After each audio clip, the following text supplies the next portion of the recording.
Hello and welcome to Mr. Paul's Pantry. I'm Mr. Paul and today's recipe is for something easy but delicious.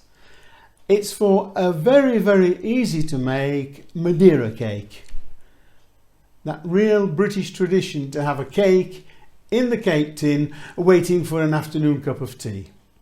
So I'll show you the ingredients and then we'll get on making it.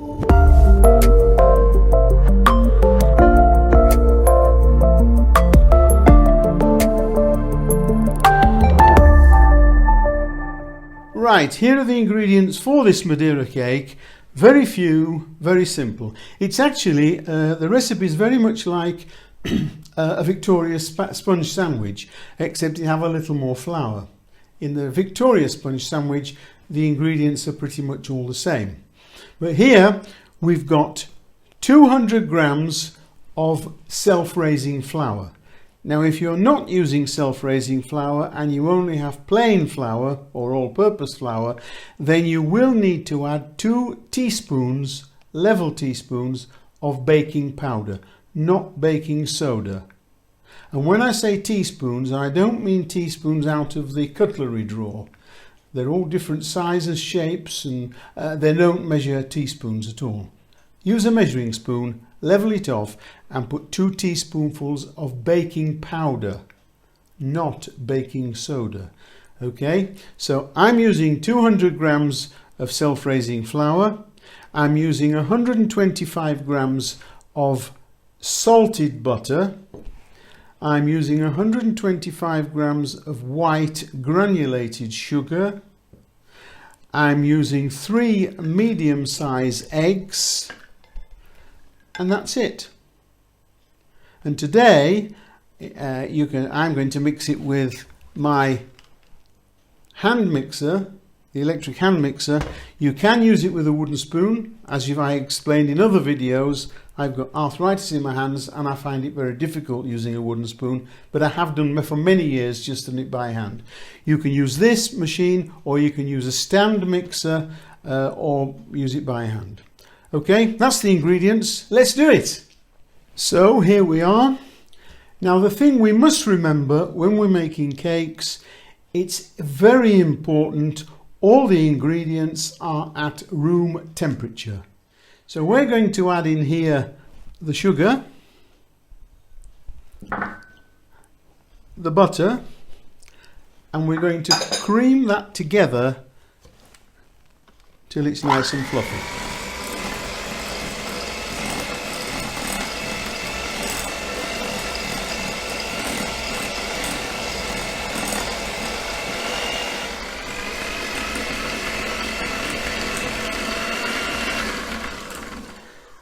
So now we've got the sugar and the butter mixed together nice and creamy, we're going to add the eggs one at a time and mix those in each time.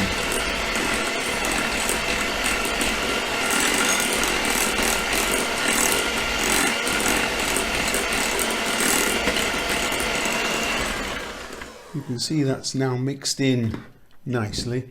Now at this stage, sometimes, and it happens to everybody at some stage, this will start to split or curdle as we call it.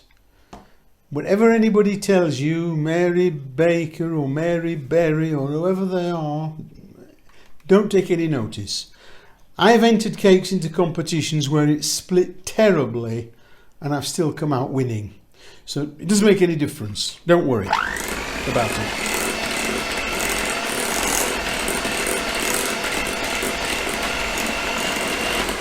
There's the second egg incorporated and that's the last one going in there now.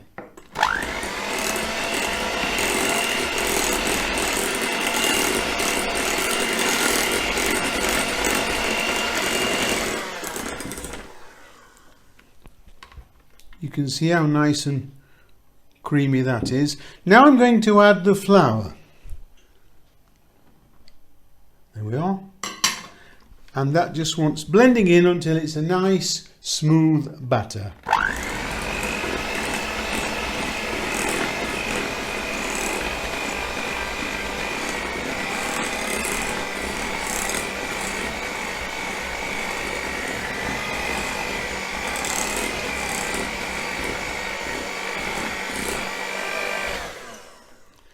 Okay, so here's the springform tin I'm going to put it in. It's an 18 centimetre tin.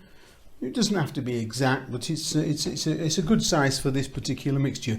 I've greased inside with some butter. I've cut a piece of parchment and put it in the bottom, and I've also buttered that, so it's nicely greased.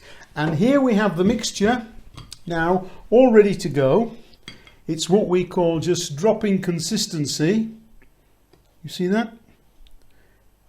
Without shaking, it should just fall off the spoon or the spatula, just like that.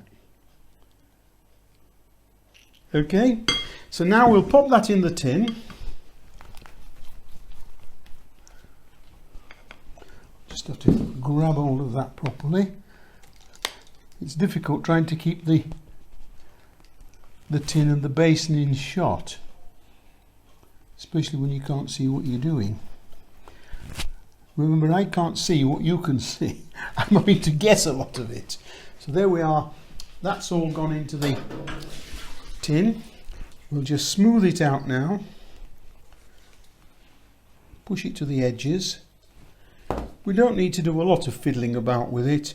It just needs to be reasonably smooth, and as long as it's right over to the edges, there. And there we have it.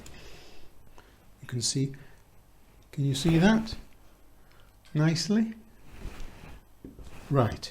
This is going to go into the oven now at 180 degrees centigrade. That's for an ordinary oven. If you're going to use a fan oven, I don't use a fan oven for cakes, but if you want to use a fan oven, or you have an oven where you can't turn the fan off, some are like that, then it needs to be 20 degrees lower. So you need to set your oven at about 160. But I'm going in at 180 for about 35 to 40 minutes. I'll check it at 35 minutes. And I'll see you then. Right, here we are, straight out of the oven, and we're going to just test that with a skewer. I normally test it just in the oven, but I didn't have the camera set up there, so we'll test that. Perfectly dry, not sticky or wet at all. So there we are, ready to cool. I'm going to leave it on this wire rack for a short while. If you can I don't know whether you can see that in the camera, but it's just starting to leave the edges of the tin, the edges of the cake, sorry, starting to leave the sides of the tin, and that means it's cooked. It's nicely ready. Now you'll notice there isn't a big dome on top of this. I don't want a big dome on top. Sometimes it happens, and the reason that happens mostly is because you've got too much batter for the size of the cake tin. It's nowhere to go, so it comes up in the middle. Okay? If you do what I've suggested and use the correct size tin for the amount of recipe you're making, you should always finish up with a nice even top. That would take very little to, if I wanted to ice this cake, it would take very little just to level that off now, and I wouldn't waste any cake hardly. So we'll leave that there now, and as soon as it's cooled, we'll cut it and have a look inside. So here we are. I'm going to remove the springform tin. I'm going to leave it on its metal base, I think, to cut it. It's not stuck at all, it's very, very loose there, as you can see. But I think I'm going to leave it on that base, and then we've got a flat.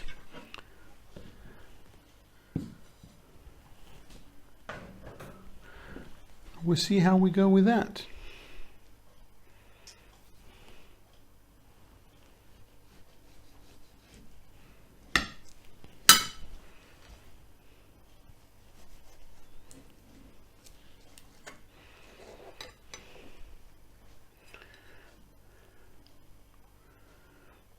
And there we are.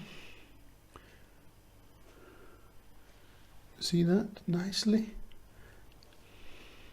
It's a lovely piece of cake, nice and moist, crumbly, and I think I'm going to enjoy that with a nice cup of tea. You can see inside there.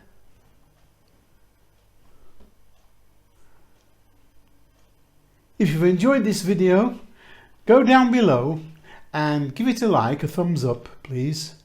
If you have any comments, leave them underneath there as well. And if you want to see the recipe, go underneath the video and click where it says show more. Okay, and then the full recipe will be there. It's also on my website as well. If you haven't subscribed, just press the subscribe button below the video as well. And when you do so, you'll see a little bell icon at the side. If you click on that, you'll be reminded every time I put up a new video. Well, I hope you've enjoyed it. And this is Mr. Paul saying bye for now, and I'll see you next time.